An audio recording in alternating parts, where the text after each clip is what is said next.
यज्ञ का तात्पर्य ही विष्णु होता है। यज्ञो वही विष्णु वेद कहता है।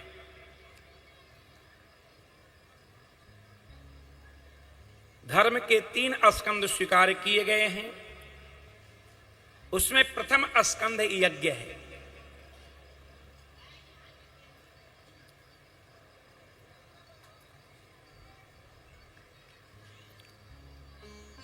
यज्ञ से चित्त की शुद्धि होती है।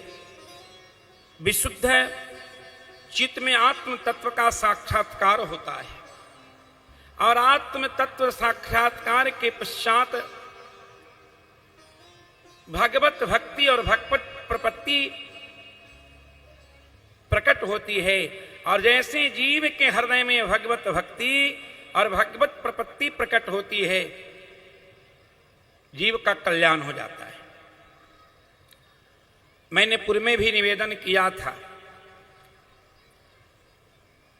कि कर्म में कर्तृत्वाभिमान, फलासक्ति और ममता का त्याग अपेक्षित है।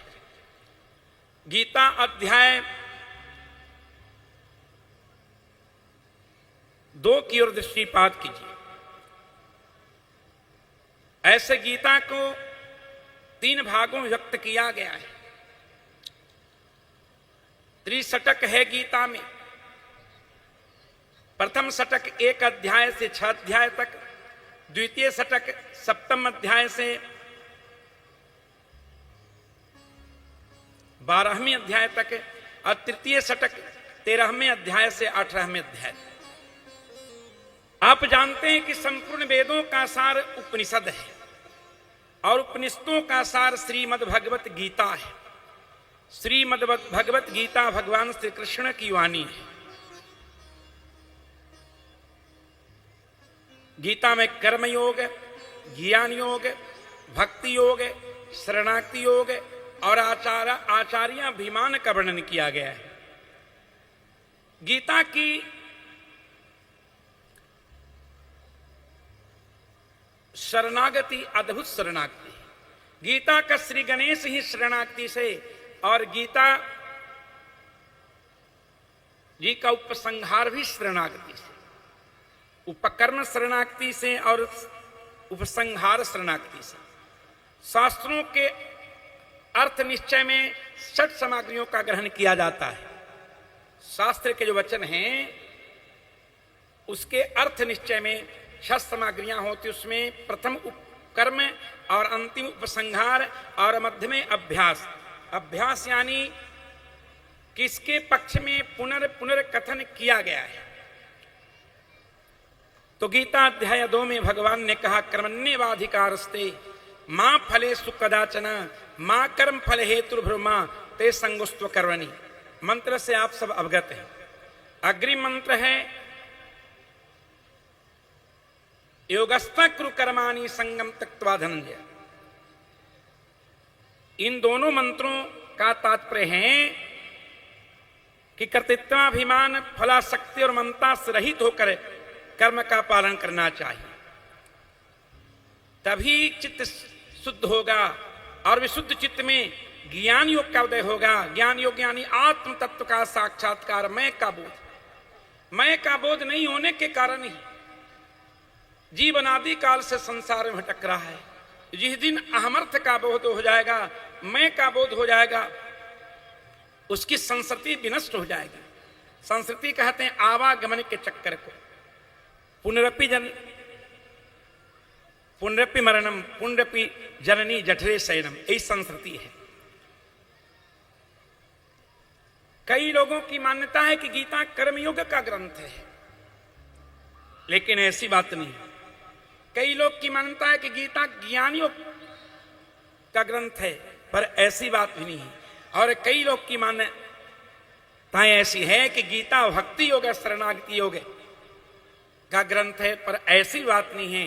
गीता कर्म, ज्ञान, भक्ति, शरणागति सब प्लावित है, परिपूर्ण है। यदि गीता केवल कर्मयोग का ग्रंथ होता तो गीता अध्याय 8 की ओर दृष्टिपात कीजिए। आप लोग को तो गीता से मतलब नहीं है, शास्त्रों से मतलब नहीं है। जब जिसे शास्त्र से मतलब नहीं है जो शास्त्र को देखा नहीं, शास्त्र को पढ़ा नहीं, शास्त्रों के ज्ञाता के का आश्रय ग्रहण किया नहीं, वो कैसे समझेगा कि आगे कैसे होगा, उपासना कैसे होगी, हमारी दैनिक दिनचर्या कैसी होनी चाहिए। तस्मात् शास्त्रम प्रमाणम ते कार्याकार व्यवस्थिति। कार्य आकार का निर्णय शास्त्र करता है। कार्य आकार का नियम लौकिक परंपराएं नहीं करते। जब लौकिक परंपराएं कार्याकार धर्मा धर्म कर्मा कर्म का निर्णय करने लगेगी तो अराजकता फैल जाएगी, धार्मिक संकरता फैल जाएगी, आध्यात्मिक संकरता फैल जाएगी। तो सज्जनों, गीता अध्याय 8 भगवान ने कहा कि तस्मात् सर्वेषु कालेषु माम अनुस्मर युद्धच। इसका अर्थ है कि हे अर्जुन, तुम सभी कालों में मेरा संस्मरण करते हुए युद्ध करो। युद्ध कर्म है, 4 वर्ण हैं, चारों वर्णों के लिए अलग अलग कर्म का निर्धारण शास्त्र करता है। आप मनवादी स्मृतियों को देखें, गीता के 18वें अध्याय को देखें, जिसमें वर्णाश्रम धर्म का वर्णन किया गया है। ब्राह्मण के लिए अलग धर्म, क्षत्रिय के लिए अलग धर्म, वैश्य के लिए अलग धर्म, शूद्र के लिए अलग धर्म, सब के लिए अलग अलग धर्म है। क्षत्रियों का स्वाभाविक कर्म है युद्धा, युद्ध ही उसका धर्म है। धर्म और कर्म प्रायवाची शब्द है, ध्यान रखना। धर्म और कर्म अलग नहीं, और धर्म कर्म का जो रहस्य सूक्ष्माति सूक्ष्म है। किम कर्म किम कर्मेति कव्योप्यत्र मोहित गीता अध्याय।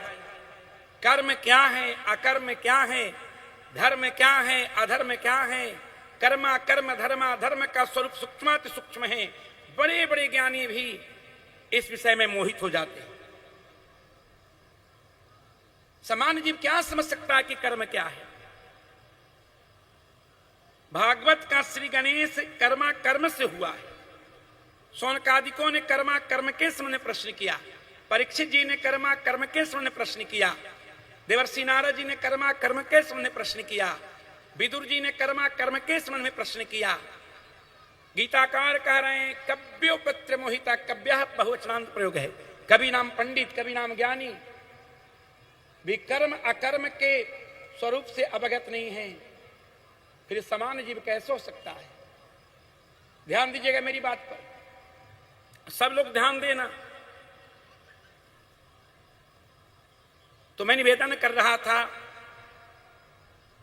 कि केवल कर्म से कल्याण होता या केवल कर्म ही गीता का विषय होता तो भगवान कभी नहीं कहते कि सभी कालों में मेरा संस्मरण करते हुए युद्ध करो। संस्मरण नाम भक्ति, ये भक्ति है क्या?